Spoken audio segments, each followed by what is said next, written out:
L-sponsors tiegħi tal-programm Il-Verità huma Iżadora ta' Beauty ta' taslima għal ċari bi prodotti ta' Framezi, Lourdes Opticians ta' San Ġwan għan-Nuċċali, Irena Izaeva ġewwa l-Awra għad-Dwifer u Model Elegance ta' Buġibbal il-bisi u aċċessorji. Nirringrazzjahom minn qalbi.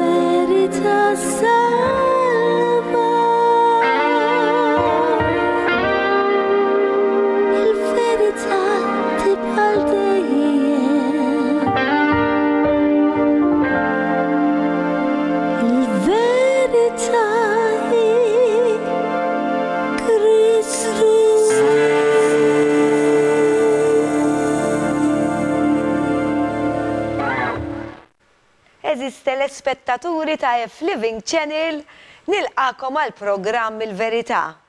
U kull ġimgħa qiegħda tgħaddi malaj għalmenu jiena m'iniex qed nara, imma nispera li dal-programm qiegħed jidħol fid-djarkom ħalli tħossu u tmissu wkoll, mhux lilna ta' imma l-kelma talla ġo fikom. Kemm hija kbira din l-imħabba. U mhux kulħadd jarafha, mhux kulħadd japprezza, mhux kulħadd qed jinduna biha. U iktar ma jgħaddi żmien, pjuttost iktar ħafna nies qegħdin jitbedu ma jemmnux f'din l-imħabba. Għalhekk qegħdin nagħmlulkom dawn il-programmi ħalli nidħlu fil-fond u taraw kemm hu kbir il-mulej. Infakkarkom li għandi paġna fuq Facebook, Il-Verità. Saqsuni komplu ta' jina naf li saqsuni, ikun hemm ħafna min jibatli, anki fuq suġġett forsi ma tafux fuq xi ħaġa jew għandkom dubju fuq xi ħaġa. Ibatuli ħallijek fil-każ.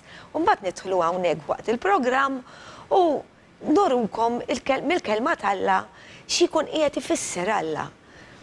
Għax fil-fatt anke fl-attiem li l-apostli kienu jgħallmu wkoll. Għaw Bible Studies madwar Malta wkoll jekk tkunu tridu tmorru għax hemmhekk tkunu tistgħu issaqsu wiċċ imwiċċ. Titilfuhomx dawn l-opportunitajiet. Ħalli ma temnux ma jimpurtax. Dik hija xi ħaġa ta' bejnkom u bejn Alla. Jien aħna kull ma qegħdin nagħmlu niżżiraw iż-żerrija. Issa kif sa taqa' kif jgħid fil-parabbola Ġesu, tista' taqa' jew fuq is-sod jew tista' tintilef. Ma dik mhux biċċa tagħna u li sa jikkonvertikom Alla f'isem Ġesu permezz tal-Ispirtu Santu. Mhux aħna kemm ngħidulkom inxandrulkom għax nifirħu u iktar fis-sema jifirħu meta ruħ ħajja ġifieri mhux tas-sema li tkun mietet ikun tulejt imbagħad. Tkun daret lejn il-mulej u tkun umiljat lejla infisha. U titolbu maħfra u timxi warajha dak is-sabiħ u tibdew tesperjenzaw din l-imħabba kbira mingħand il-mulej. Il-feature li għandi għalikom jitratta fuq it-tama fil-mulej. U jrid ikollok tama qawwija, għax anke jekk neħdu mill-kelma talla.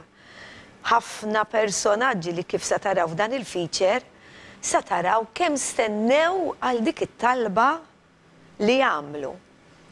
Jkollu bżonn ta' xi ħaġa inti u mhux talli jgħaddu l-ġranet u x-xhur ma jgħaddu snin. Tibqa' tittama fil-mulej.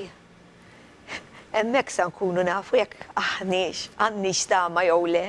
Nibqgħu nistennew, nibqgħu nittamaw fih. Dak huwa t-testana. Ħanaqralkom naqra vers wieħed hemm ta' ħafna fuq it-tama fil-mulej minn Salm 27 fl-aħħar din. It-tama fil-mulej dan huwa vers 14. Żomm sħiħ u qawwi qalbek. It-tama fil-mulej. it-tama fih. Araw dan il-feature. You know what I've noticed about God's trials? He hardly ever tells you, this is a trial, and if you hold out for 6 months, you'll be through. And some of us get to 5 months and 29 days, and we give up. We didn't know we only had 1 more day. Never give up. There's no precedent in the Bible for giving up. God determines how long the test will last, not we.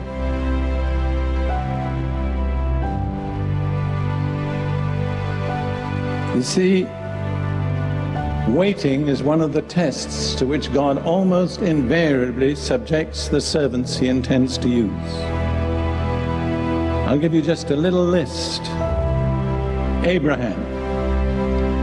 You're going to have a son who will be the head of a nation that will be unique in the earth. How long did he have to wait? 25 years. He had to watch his wife past the age of childbearing and still wait. It amazes me that Abraham is so highly rated in the Bible. But what did he do? Well, essentially, he was a prosperous cattle farmer. And he wandered around the area to the east end of the Mediterranean, looking after his flocks and his herds. He did nothing very dramatic. Until the time came that he offered up, or was willing to offer up, his son Isaac. I've often asked myself, what was it in Abraham that caused God to esteem him so highly that he was called the friend of God? And I'm not sure that I really know the answer. But I think one way he earned God's favor was by waiting. Some of you are going to forfeit God's favor if you don't wait. And then there was Joseph. I love the passage in Psalm 105 that speaks about Joseph. I think I can identify with this to some extent from my own experience. Psalm 105 verse 17 and following. God sent a man before them, Joseph, who was sold as a slave. They hurt his feet with fetters. His soul came into irons. Somebody said the iron came into his soul. Until the time that his word came to pass, the word of the Lord tested him. See, that's a test. The Lord gives you a glorious promise, tremendous. And after that, everything goes the opposite way. Instead of becoming the ruler over your brethren, you end up in a jail in Egypt. And I can't think of a worse place to be in jail than Egypt. What was God doing? Testing him. What was the test? Waiting. And then, if you want to look at others, Moses. It says in Numbers 12, verse 3, Moses was the meekest man on earth. How did Moses learn meekness? By waiting 40 years. Somebody asked another preacher friend of mine, why did God keep Moses waiting 40 years? And the answer was because he couldn't do it in 39. God will not finish until the test is complete. When Moses first thought he could deliver Israel out of Egypt, he was a very arrogant young man. 40 years later, he was the meekest man on earth. And no one except Jesus has ever exercised such authority as Moses exercised. So if you want to have authority, you know what you need to cultivate?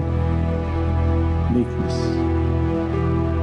God cannot trust his authority to the arrogant, the proud, the self-assertive. We had a prophetic word that said that in so many ways. You know the condition for promotion in the kingdom of God? It's very easy. It's abase yourself. Everyone who abases himself will be exalted. But on the other hand, everyone who exalts himself will be abased. That's right. You have the choice. That's an unalterable law that governs the universe. People talk about breaking God's laws. That's not true.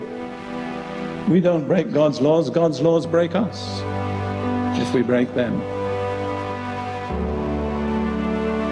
And then let's think just about David for a moment. Another young man who was given tremendous promises of God.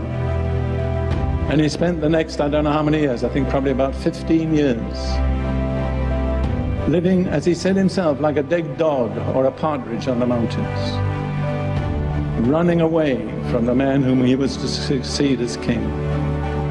Why does God permit that? In fact, why does God ordain that? What is he looking for? In one word, I didn't hear you. Endurance, that's right. You cannot bypass endurance. You know whom I'm speaking to at the moment? Me. You cannot bypass endurance and enter into the promises of God. You can come so far. The completeness is only through endurance. And just when it seems impossible to hold out, that's the time to hold out. Don't give in. I would like to say that to several of you individually. You're in the test. You're doing all right. Just hang in there. Don't back out. Don't give up. God is faithful. I've been asked sometimes if I had a message to leave for posterity, what would it be? I always say I can give it to you in 3 words. God is faithful.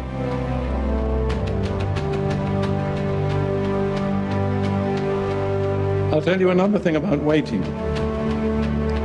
It causes us to realize more and more our dependence on God.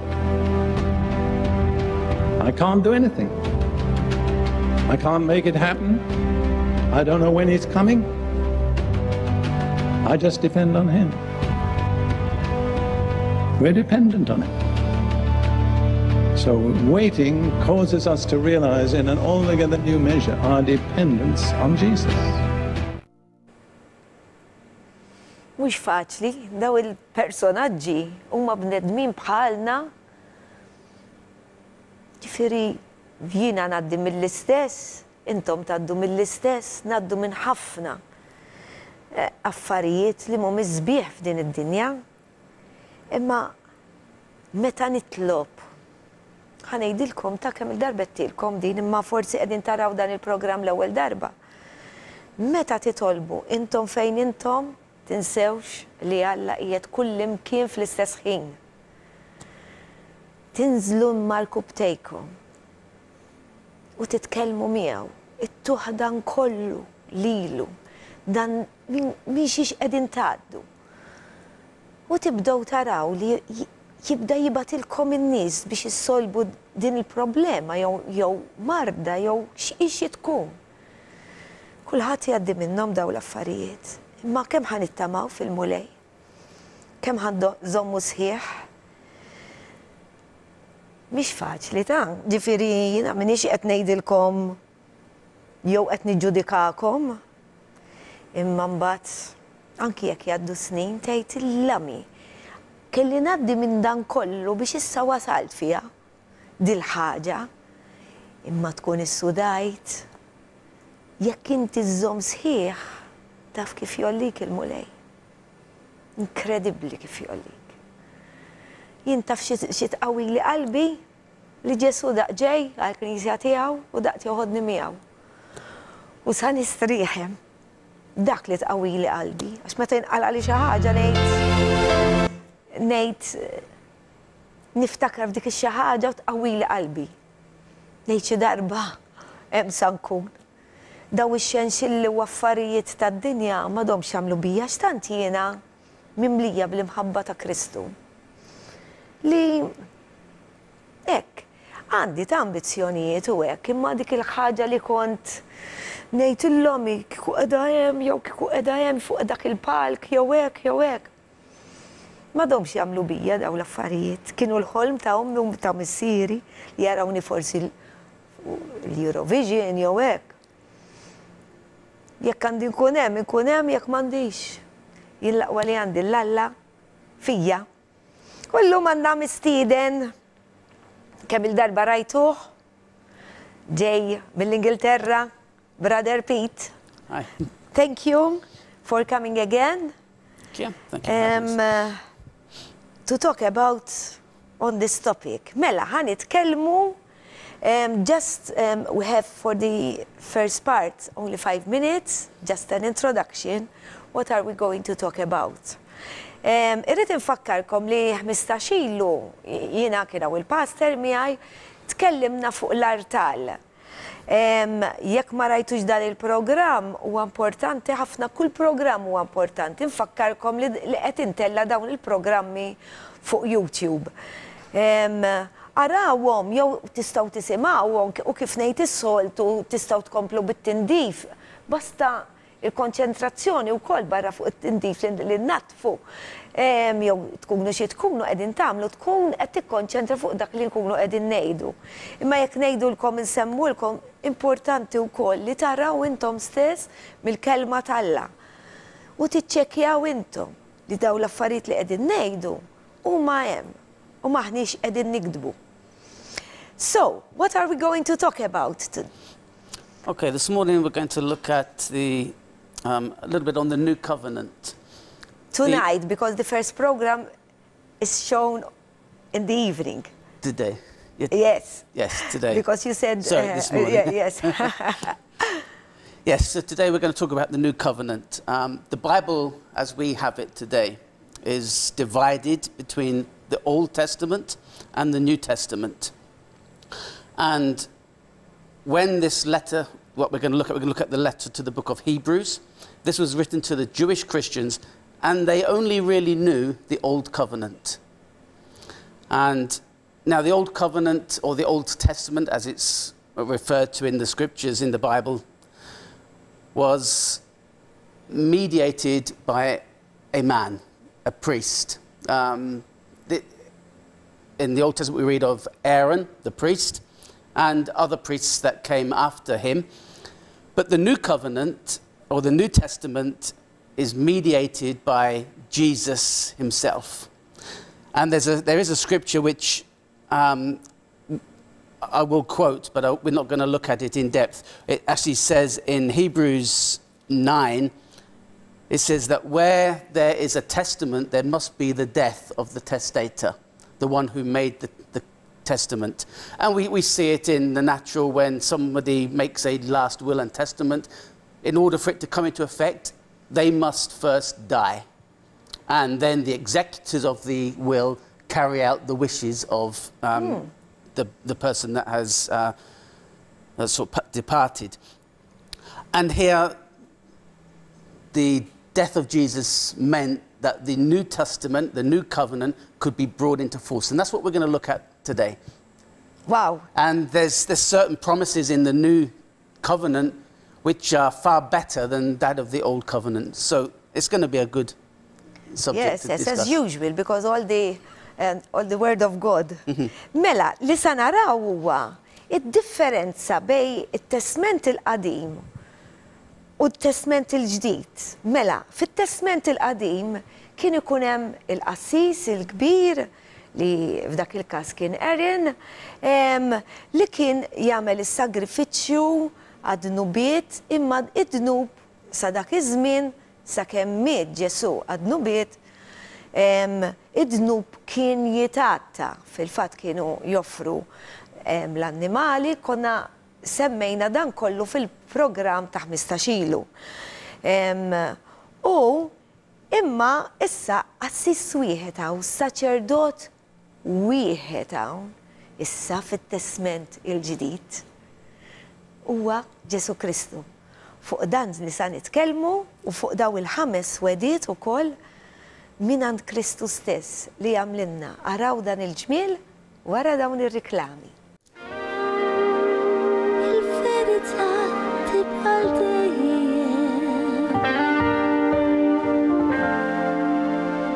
Il-verità hi Kristu.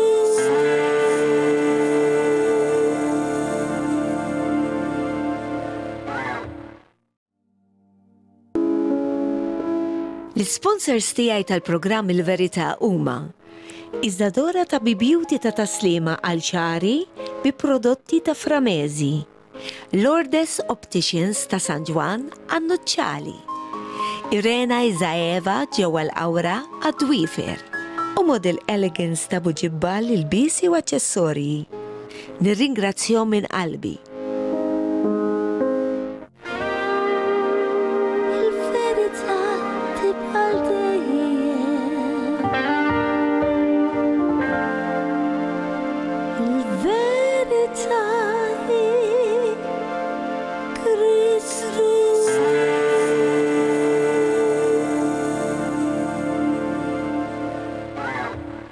Mela nilqakom għat-tieni parti tal-programm Il-Verità u sa nidħlu fil-font fil-Bibbja. Lut kapitlu 8 u ħanidħlu fil-font tiegħu. Ħalli naraw il-mulej bis-saħħa tal-mewt tiegħu u l-qawmin tiegħu wkoll. X'għamel? Hawn ħafna Kristjani li jgħidu li jemmnu fi Kristu u jħobbuh ta' ġifieri m'iniex qed ngħid xejn. Imma għadhom sissa sa dan il-mument ma jafux x'għamel għalihom. Kieku jafu ma jdorux lejn ħaddieħor u jitlob ħaddieħor.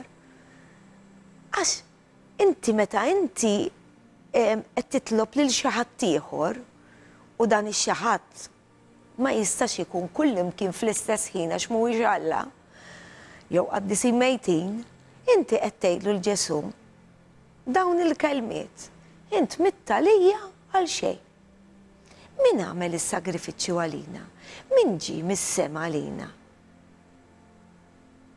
Ġesu għadda ġie hemmhekk Alla inkarnat ġie fid-dinja biex jgħaddi minn dak kollu li ngħaddu aħna u peress li huwa kien perfett ma waqax għat-tentazzjonijiet imma lek ġie għax aħna ħżiena. Aħna naqgħu għat-tentazzjonijiet, nagħmlu l-iżbalji, imma Ġesu bekk seta' jkun hu il-ħaruf ħaj għalina fuq is-salib. U limita għalina x'kien il-perfett. Kif rajna fuq ukoll f'dak il-programm, l-annimali rridu jkunu perfetti biex joffruhom lil Alla. I was telling them about the program that we did about the altar, that they used the priests in the Old Testament. They used to offer animals and they had to be perfect. And so Jesus was perfect. And I was telling them, a lot of Christians, they say that they believe in Jesus, but in the same time, they pray to others. And they are telling him, your death is in vain. That's what it means when they don't know what it means, this death, that Jesus died for our sins. It's incredible, and we're going to see what he did. Yes, yes. Let's just read a verse. Now we're going to look at Hebrews 8, but I just want to turn to a verse in Hebrews 7. Okay, mela. Just to start with. And this is verse 22. Okay. Hebrews 7, verse 22. Yes, let me read it in Maltese. Daqshekk ieħor waqwa, mela qed naqra minn Lut 7 ħanibdew, okay? U vers 22. Daqshekk ieħor waqwa l-pazz li tiegħu Ġesu u il-medjatur. Qed taraw hawnhekk xaw. U il-medjatur xi tfisser? Dak li jwassal it-talb tagħna. U jekk taraw tmorru wkoll First Timothy, l-ewwel ittra lil Timotju, chapter 2, kapitlu 2, versi 5 u 6, taraw li hemm miktub wieħed hu Alla u wieħed hu l-medjatur bejn Alla u l-bniedem u biss jista' jwasslilna it-talb tagħna. Jgħidlek Ġesu Kristu li miet għalina. Yes, Yeah, so- it is mentioned there, jekk issibu xi versi ieħor li ħadd ieħor jista' jisma' t-talb tagħna, ibatuli. Għas-sissa f'dawn it-13 jew naħseb 14 sena li nistudja l-Bibbja għadni ma tqajtx magħha li xi ħadd ieħor jista' jismana. I was telling them that in these 14 years that I've been born again, I've never met in the Bible that someone else is a mediator, only Jesus, the one who died for our sins. Yeah, and here it's telling us that he is the mediator of the better covenant. And that's what the new covenant is, a better covenant than the old covenant. And as you touched on, the old covenant was based on the sacrifice of animals, but the new covenant is established on the blood of Jesus that was shed for us. Mela, il-testament il-ġdid huwa kollu dwar id-dem ta' Kristu x'għamel għalina dan id-dem. U x'għadu jagħmel dan id-dem għalina. Araw xi ġmien. And we have the same now into chapter 8 of Hebrews. We have the same things said in verse 6. Okay? It's really repeated for us, for our benefit. Mela, let me read it. Mela, vers 6 minn kapitlu 8, kapitlu tal-Lut. Mela, issa il-ministeru li kiseb Kristu u daqshekk aqwa minn dak tal-imoddi, daqs kemm hu l-aqwa l-patt li tiegħu u il-medjatur arġajna. Għaliex hu patt mibni fuq wedid aqwa. Wow. Mela. Yeah, so there again, we have the same words, that the new covenant is ministered to by a mediator, Jesus himself. And it's a better covenant with better promises. U għanna wkoll wedid aqwa minn dak li hemm fit-Testament il-Qadim. Mhux narmuh tat-Testament il-Qadim. Testament il-Qadim għadu jgħod sissa. Hemm ukoll sal-aħħar tad-dinja. Jifieri imma qabel aħna konna taħt il-liġi u issa qegħdin taħt il-grazzja. And the writer to the Hebrews, in the verses that follow, he quotes the prophet Jeremiah. And you'll see there's, in my Bible, it's all in italic print, the quotation from Jeremiah's, the prophet Jeremiah.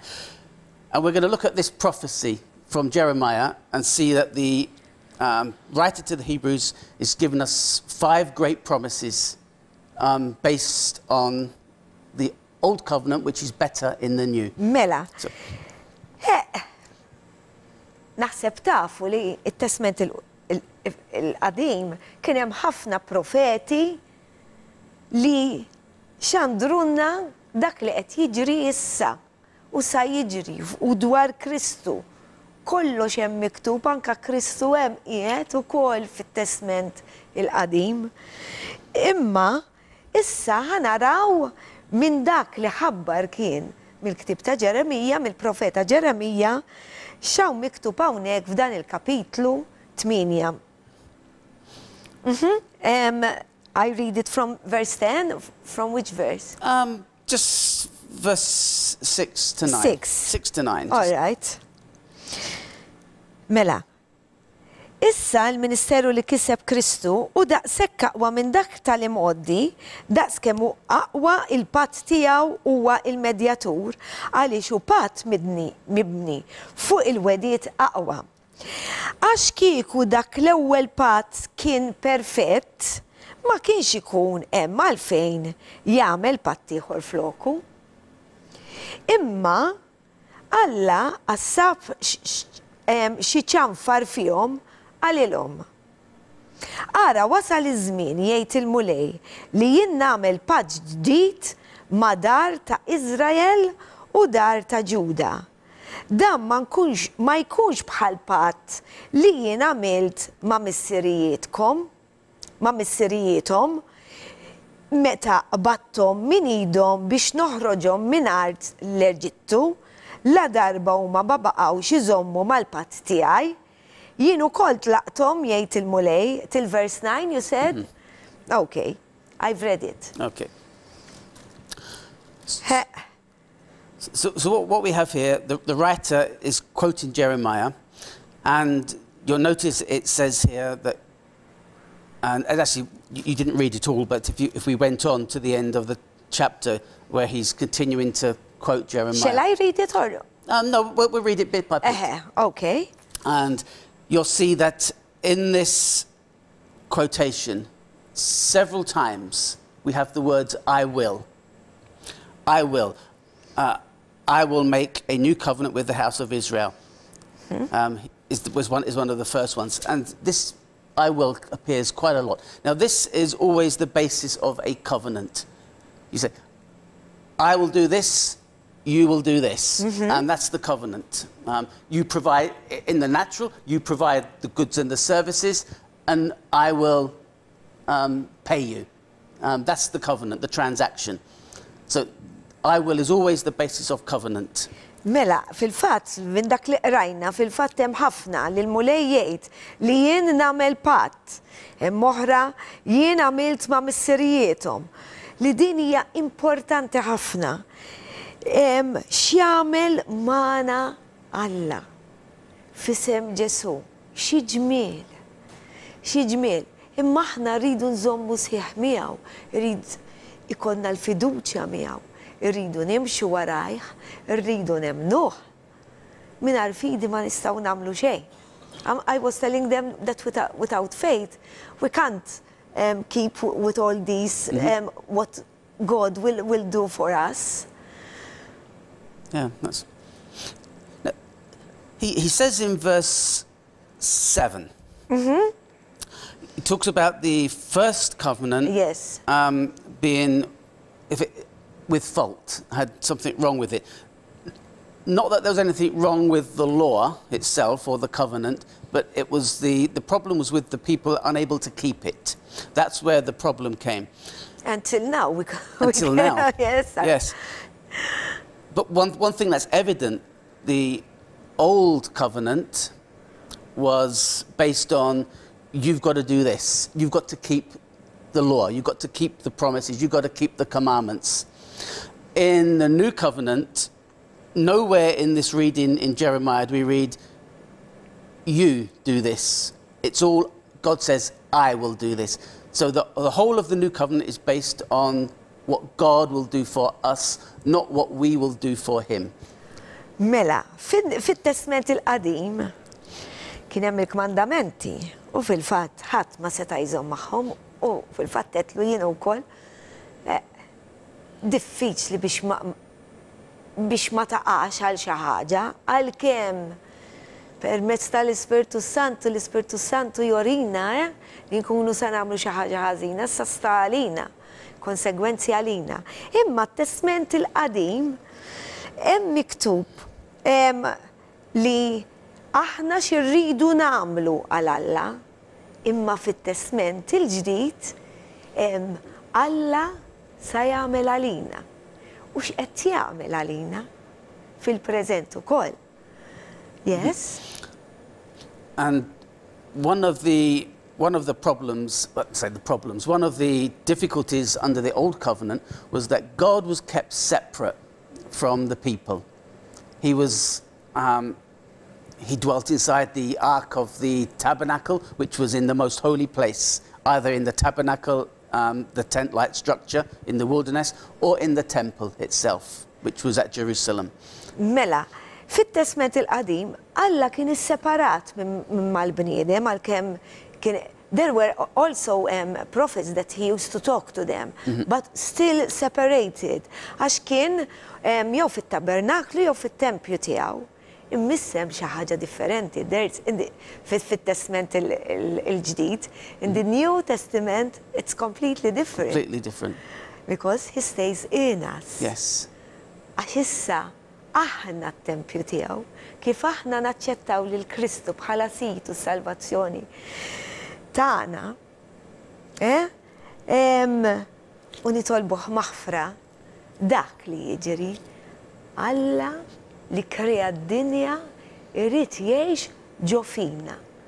U t-tempju ma jridx li jkun xi ħaġa magħmula mill-bniedem, imma jrid per-każu lili fil-isjem Brinkat jew lil Pete. Min aħna li Alla, il-kreatur, il-kbir, għas nista nispjegah jien. Ara xi mħabba irrid jgħix bina, fina, permezz tal-Ispirtu Santu. Xi ġmiel, jibqgħu hemm wara dawn ir-riklami. Il-verità tibqa' dejjem.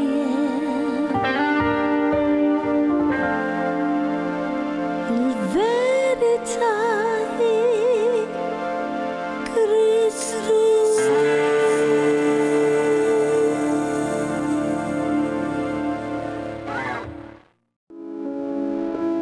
L-sponsors tiegħi tal-programm Il-Verità huma Iżdadora ta' Beauty ta' taslima għal ċari bi prodotti ta' Framezi, Lourdes Opticians ta' San Ġwan għan-Nuċċali, Irena Izaeva ġewwa l-Awra għad-Dwifer u Model Elegance ta' Buġibbal il-bisi u aċċessorji.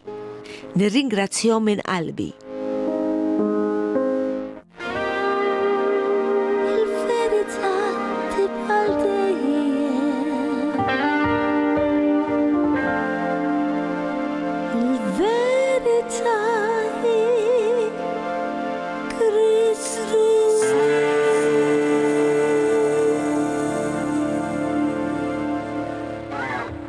Ximħabba hija din minn Alla li aħna mbagħad induru lejn ħadd ieħor. U narmuha. Jibqgħu isimgħu ħataraw xi ġmiel. Għax il-ħin qiegħed jgħaddi wisq malajr. Jien qed nieħu pjaċir alla volja dan is-suġġett smajtu, imma iktar ma nieħu u niekol mill-kelma tal-Alla, iktar nintela bil-ferħ u bl-Ispirtu Santu. We continue.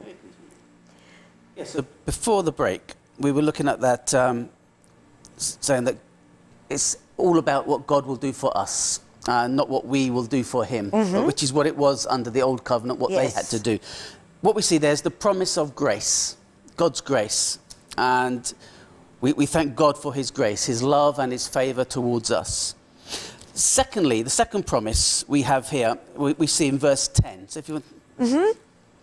Mela, dejjem qed infakkarkom li qegħdin naqraw mill-Lut kapitlu 8, vers 10 issa.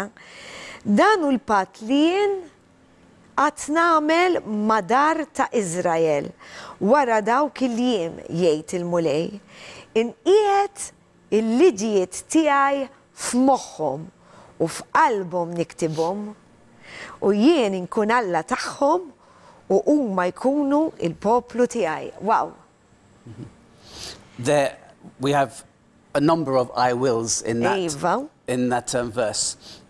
I will make the covenant with the house of Israel. I will write my laws in their mind and on their hearts. Yes. What this shows us, under the old covenant, the law and the covenant was written on tables of stone. You know, Moses came down from the mountain with the 2 tablets in his hand, with the commandments and the law written on it. But here, God is saying he's going to write the covenant and the laws on our hearts and in our minds. It's not a list of rules that we have to follow. And what we see here is, this shows us that God will change us from the inside. And just to explain that, I'll develop that a little further. Mela, fit-testament il-qadim, il-kmandamenti kienu miktubin fuq blata, imma din id-darba sa fit-testament il-ġdid, fil-patt il-ġdid, qegħdin naraw li dawn il-liġijiet tal-mulej għamilhomna f'moħħna u f'qalbna. Jiktibhom qal il-mulej. Ara xi ġmiel. Yes. If you're following a list of rules and you're saying, you've got to do this or else, do this or else, it creates Tension. it creates tension. And people never like rules and laws where it's, you've got to do this or else you'll be punished. And that's why we're so good at breaking the laws. We want to. There's always that urge to do the contrary. To do the contrary. If you want people to change, you've got to change them from the inside. And they've got to start believing the laws and seeing the reason why we have all the rules. And it's the same with children. You've got to get them to understand why we have the rules in place. And this is what God does in the New Covenant. The Old Covenant was just follow the law, keep the commands, or else the punishment was death. Do this or else you will die. In the New Covenant, God writes the laws on our hearts because it's when it's on our hearts, it becomes part of us. And then it affects change in us. And then we want to keep the laws because we know why we're keeping the laws. And this is one of the great promises that God's given us, that promise of inner change. He changes us from the inside, and then that becomes evident on the outside. Mela, fit-testament il-qadim kien hemm dawk il-liġijiet li għadhom hemm, ġifieri jekk inti ħatoqtol ħataq ġaġa no.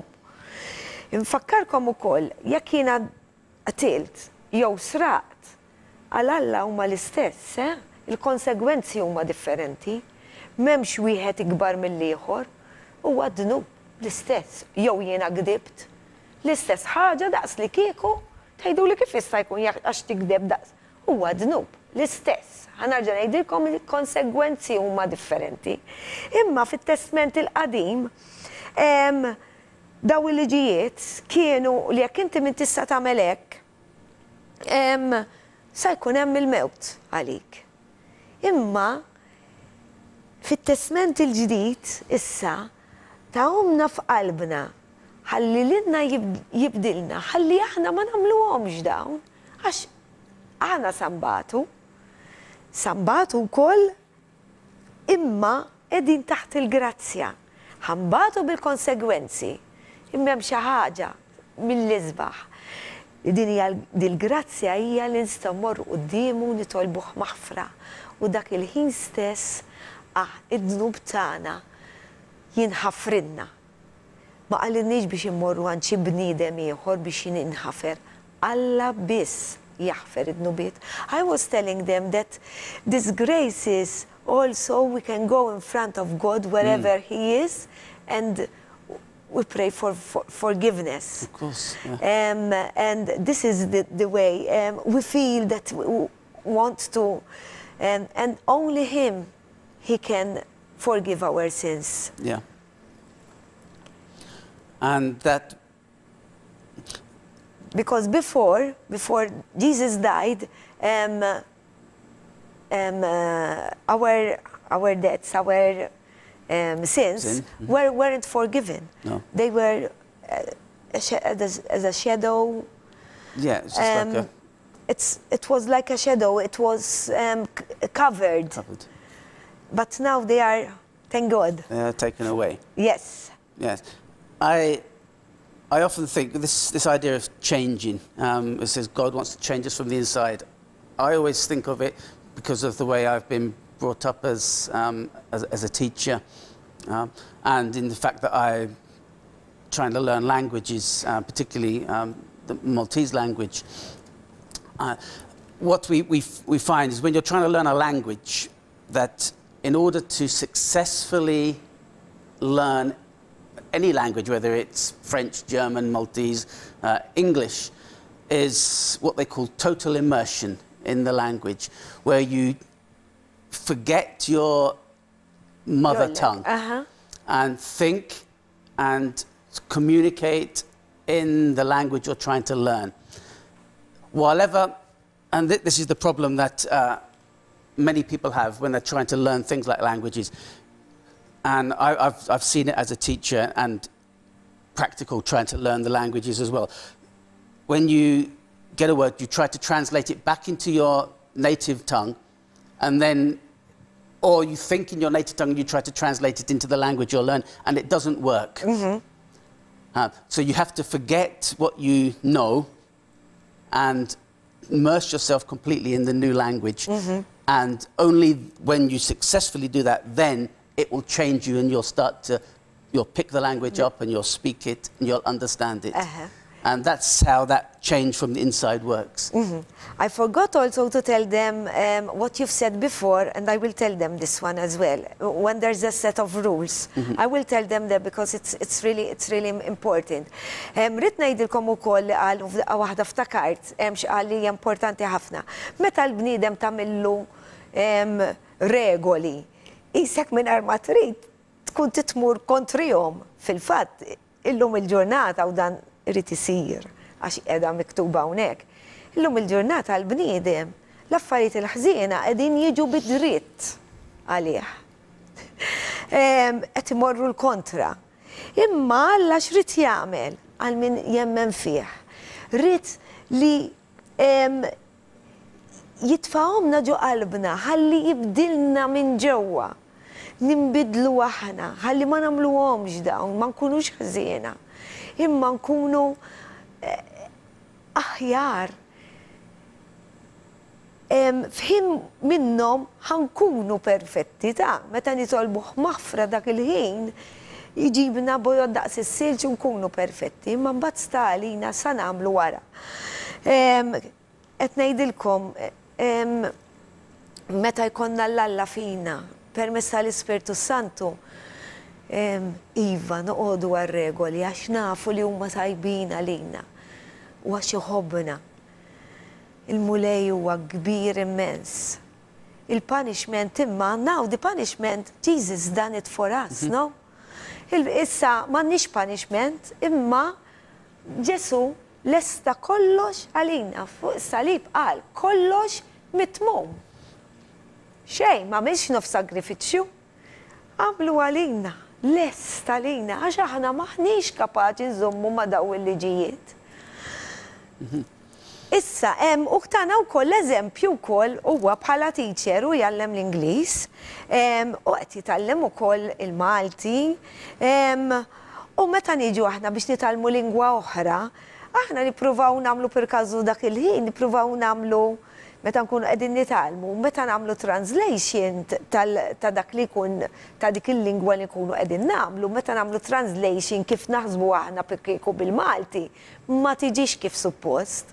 U dak li biddel fina, għax meta mbagħad nitgħallmu il-lingwa sew, naqduha noħorġu minn il-lingwa li tkun fin-natura tagħha li nkunu twilidna biha, u nidħlu f'dik il-lingwa u l-istess ħaġa kamel il-mulej tefaħħomna daw il-liġijiet f'qalbna u tefaħħomna f'sentenza waħda wkoll.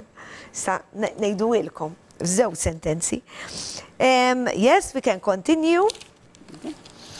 This brings us on to the third of the promises that we read in this prophecy of Jeremiah. And so it's really the end part of verse 10 and verse 11. Okay, so let me read it. Mela, ħanarġa naqralkom, issa ħanaddu għat-tielet weda.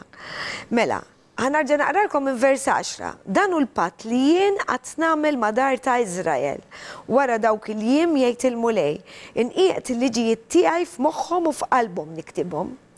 U jien inkun Alla tagħhom u huma jkunu l-poplu tiegħi. ma jalmux aktar wieħed li sieħbu u wieħed li l-ħuħ billi jgħidu. Għaraf li l-mulej, għax il-koll qatt jarfuni, miż-żarnet sa kbirnet foskom. Yes, I read it.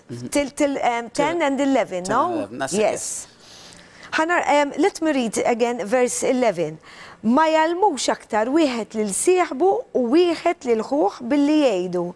Għaraf lil mulej għax il-koll qatt jarfuni, miż-żarnet sa kbirnet fosthom.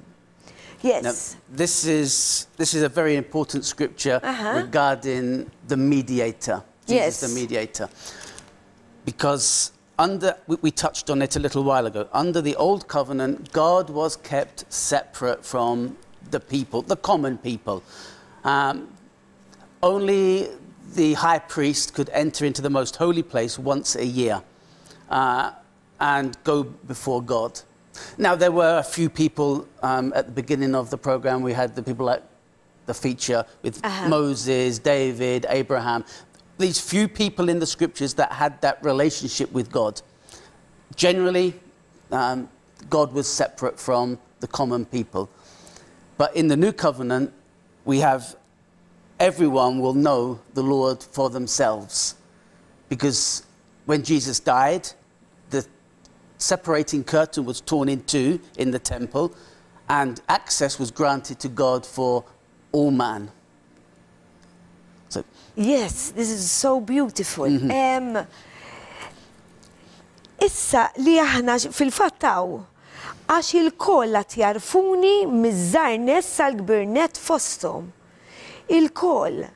It is written that everyone, but not everyone believes in God. no. And this confused me a bit. How is it that here it's that everyone will know him? Or perhaps they will hear about him and not everybody will accept him. Yeah. Everybody has the capability to know God All right. for themselves. Okay. Whether they choose to reject him or not is their choice. But because God has built that into each person, that which is why we seek relationships with one another, because we have that inbuilt DNA for fellowship with God. And that's what the promise of the new covenant is, that we have fellowship with God, which was previously That's why denied us. Yes. Mela, Alla ħalaq l-inna biex ikonna relazzjoni miegħu, biex inkunu miegħu, araw xi ġmiel. Imma fil-fatt anke minn ma jemmix, ma jridx jemmen balla, ikun sema, imma fl-istess ħin u jfittex il-bniedem, jfittex relazzjoni ma dik u mal-oħra. U din żrajinna Alla, tajinna Alla li aħna rridu xi ħadd li ma rridux inkunu weħidna. U Alla mhux għax ma jrid ikun waħdu għax hu m'għandu bżonna, imma tant iħobbna li jrid lilna li nkunu miegħu. Yes. And the reason we were denied that fellowship goes back to Adam in the garden when sin entered. And it was sin that is the separator between God and men. Yes. Which is why we need a mediator to mediate on our behalf. Mħabba dnub li kienu għamlu Adam u Eva, daqshekk dik ir-relazzjoni kienet spiċċat. Id-dnub jisseparanna. Fil-fatt, il-missier dbiet fil-fatt fuq is-salib. Ġesu, għajjat, Alla tiegħi, għaliex tlaqtni? Għax Alla ma jarax, ma jistax jara dnub. U aħna, li aħna ma nix kapaċi inkunu perfetti. Sa nagħmlu, ma nistawx imorru l-ġenna, għalhekk għandna bżonn il-Kristu. Mingħajr Kristu ma nistawx. U Kristu li jagħmel dak il-ħin sar saħta lina ta', mhux ċajta ta'. Dak il-ħin ma setax jaħfer dnubiet, fil-fatt qal aħfrilhom għax ma jafux x'inhu ma jagħmlu. Ma qalx jien naħfrilkom Ġesu għaxu stess sar dnub għalina. Ġesu għadda dan kollu għalina ta' u aħna nirriġektjaw dan kollu. Din il-passjoni li għadda għalina. Ġie biex jaddi dan kollu xjaddi l-bniedem, bit-tentazzjonijiet, għajruħ, ridu jħaġruħ, ridu minn dejjem ridu ma jistawx jistaportuħ lilu. Il-lut. U għadhom sissa ta' ħafna nislaqas jarfuħ il-Messija ta' għadhom għedin jistennew. Nirringrazzjaw il-Alla li aħna għarafniħ, Għax inkredibli, xi ġmiel. I was telling them that he became, in English, Jesus became on the cross. He took all our... The sacrifice. The sacrifice, yes, but there's a word also. It will come into my mind. What he did for us, because without him we can't go and be in eternity with God. No. Because these set of rules, you know, we are not perfect. But he had to be him, the perfect one to do. U għalhekk huwa l-unika medjatur għalina ħalli din is-separazzjoni issa permezz ta' Kristu fil-fatt għalhekk iċċartet il-portiera dak il-ħin għax issa mhux il-qassis huwa aħna nistgħu immorru permezz ta' Kristu quddiem Alla nkunu fejn nkunu anke nistgħu nkunu fid-deżert. Aħna wedna imma Alla hemm qiegħed għax kull imkien qiegħed. U nistgħu mmorru quddiem u nitolbuh maħfra. Yes. Yeah, it was on the night before Jesus was crucified that he spoke to his disciples. They were in the upper room, if you remember. They had just shared in the Passover meal. And Jesus began to teach them and show them. And he said himself to his disciples, this is in John 14, verse 6, a very well-known verse of Scripture. I love that. And Jesus said, he says, I am the way, the truth, and the life. No one comes to the Father except through me. He was talking about what was going to happen at the cross, which was, we know, to be the next day. But here he's showing us that there was now no need for the mediator under the old covenant, the priest, or the high priest, as it was, who brought the people before God, because now he's saying, through me, the mediator, we have access to God the Father. And that's what we just say, we can know him for ourselves. We go through Jesus, through the mediator, and we don't need any other man to bring us to God. Praise God. Oh, and kif kien qiegħed jgħidu fil-fatt dan għalhekk huwa dan il-programm. U bekk l-introduzzjoni fejn qed inkanta jien huwa l-verità.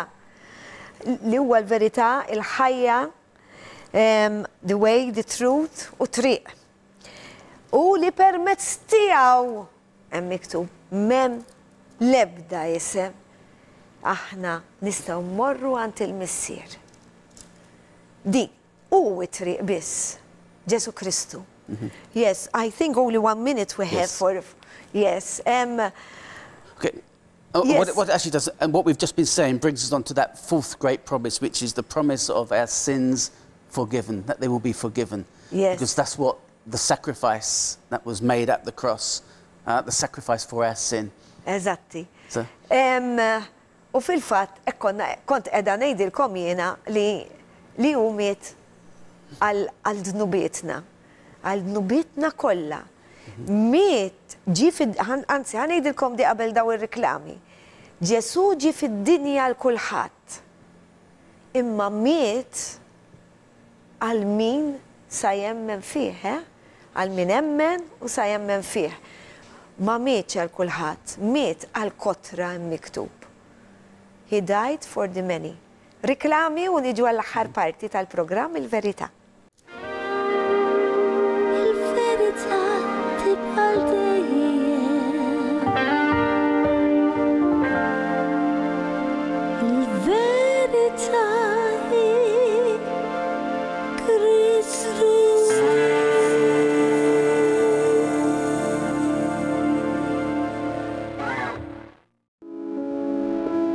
L-sponsors tiegħi tal-programm Il-Verità huma Iżadora ta' Beauty ta' taslima għal ċari bi prodotti ta' Framezi, Lourdes Opticians ta' San Ġwan għan-Nuċċali, Irena Izaeva ġewwa l-Awra għad-Dwifer u Model Elegance ta' Buġibbal il-bisi u aċċessorji.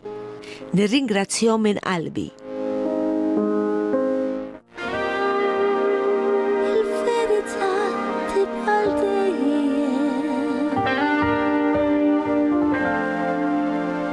Il-verità hi Kristu.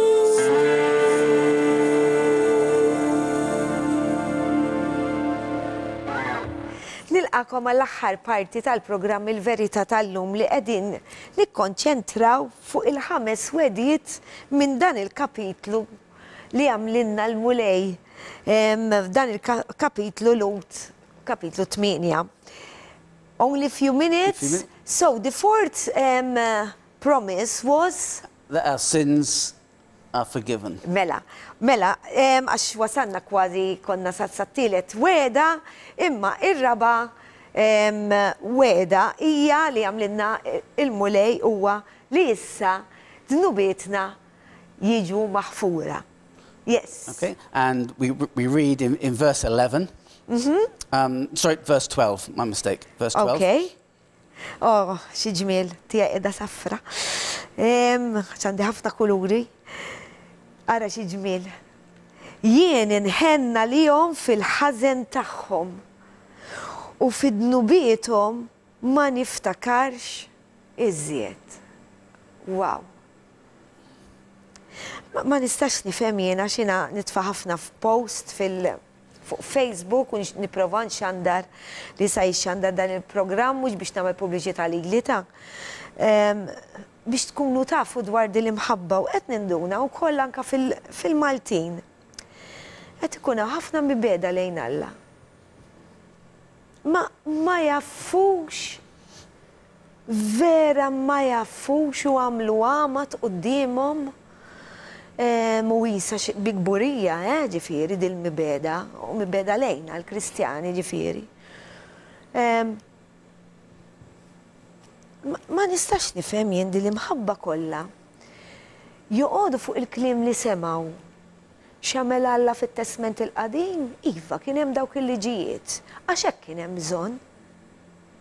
Għalhekk kellu jibgħat il-Ġesu. Għax aħna maħniex kapaċi.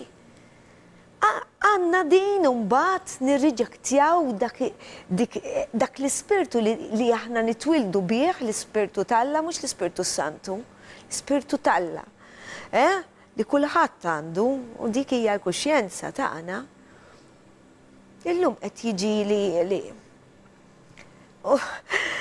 nitħassarhom il daw in-nies għax għadhom ma jafux qegħdin jitilfu. U sa jiġi moment li kulħadd sa jkollu jinżel għall-kubtejh u jgħid iva dan il-Ġesu huwa l-mulej. U jkollhom u mbagħad jista' jkun too late u jista' jkun illum too late għax illum hawn u għada ma nafux. Ma nafux hekk issa nqumu l-għada u jekk niġu wiċċ imwiċċ nagħtu każ orrajt kif jgħidu huma m'hemmx Alla. L-affarijiet kollha ġew mixejn. Okay? Ġew mixejn, imma jekk veru hemm Alla, u veru hemm il-ġudizzju, u veru hemm l-infern, mhux hu ta' jixħitna l-infern. Qed ngħidilkom mhux hu, anzi għalhekk ġie Ġesu, fuq dan huwa s-suġġett Ġesu ġie għalhekk biex jeħlisna mill-infern, imma rridu nemmnu fih. Issa sta għalina, jien ngħid għalija, dal-ferħ anke meta nkun imdejqa xorta nkun ferħana, għax għandi l-ferħ tiegħu. Issa jekk tridu tkunu hekk, intkom indannati, dik biċċa tagħkom hi. Ma nistax għalhekk qed nagħmel dan jiena dal-ferħ tiegħi nixtieq li intom ukoll tħossuh, issa jekk tridu dil-mibeda lejn ħadd ieħor, biċċa tagħkom. Imma Ġesu għalinna biex nħobbu anka lill-edewa tagħna u jien anka jiena lilkom dawk li jobodu lili u koll nħobbkom u naħfrilkom u nitlob għalikom hija biex idduru lejn il-mulej u ma titilfux dan kollu. Ma titilfux dan kollu. Sorry, Brother Pete, but I was telling them, you know, a lot of people are mocking me also even about the program on Facebook. They are rejecting God. It's not for me.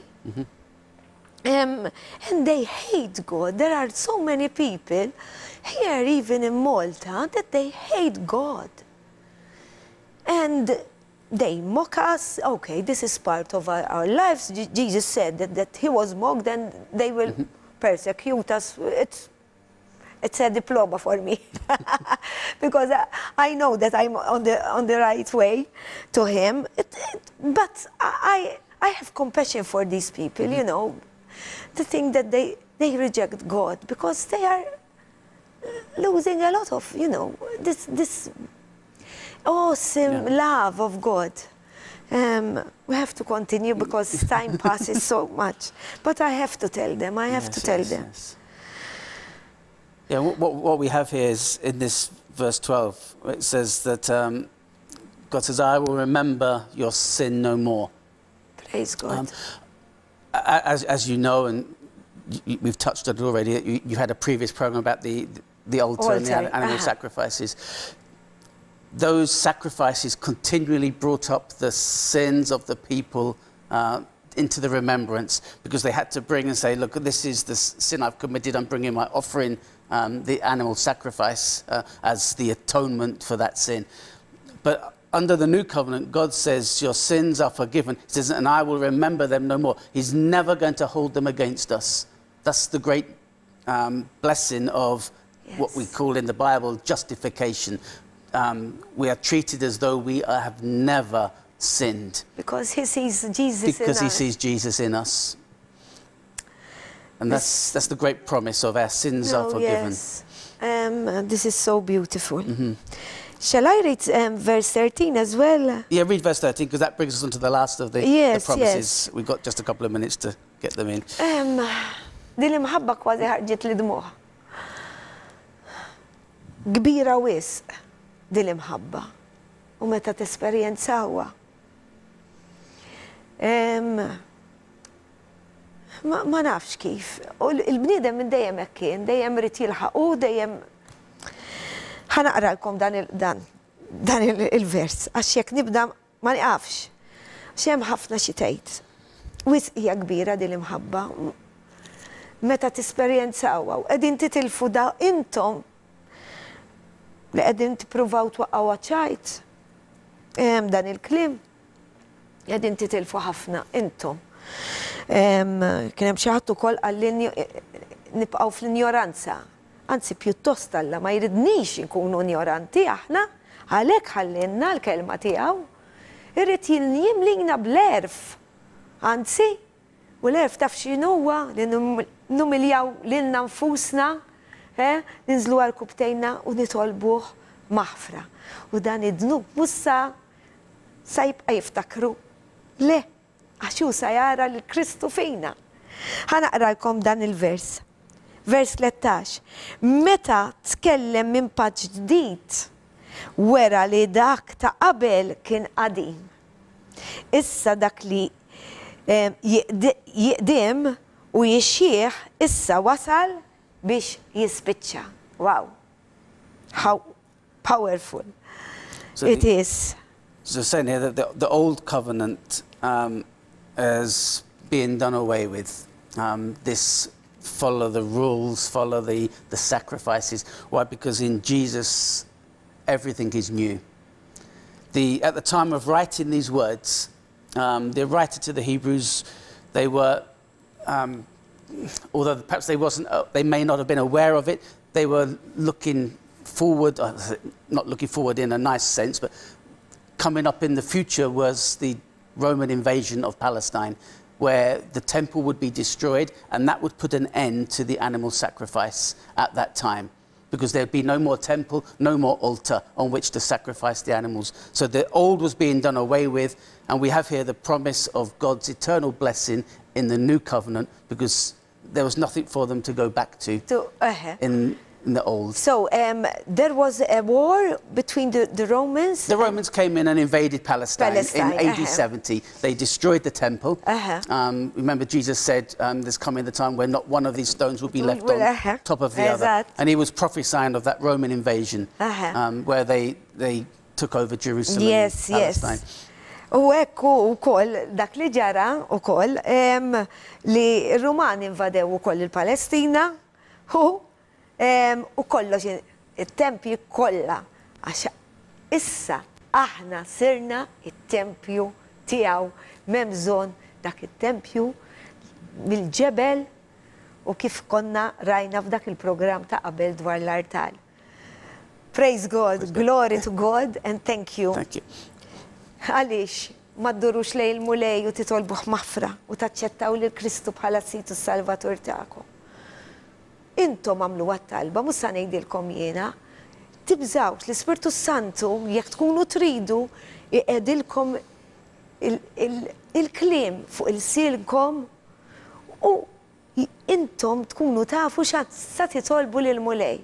Ħalli timxu wara Kristu u tinħelsu darba l-dejjem, tinħelsu mill-ktajjen ta' d-dinja, u tibdew mill-lum, tibdew tgħixu għall-eternità mal-mulej. Min hawnhekk kifa. U jiena, is-soltu nkun nixtieq nagħmel xi kanzunetta differenti, imma ħassejt li għandi narġa' nkanta għamil ta' milux din il-kanzunetta kemm inti kbir. Għax ek ħassejt, għax dal-program kont naf li Alla huwa kbir. Isimgħuha u kantaw miegħi.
Tal-merħba Kristu jiġi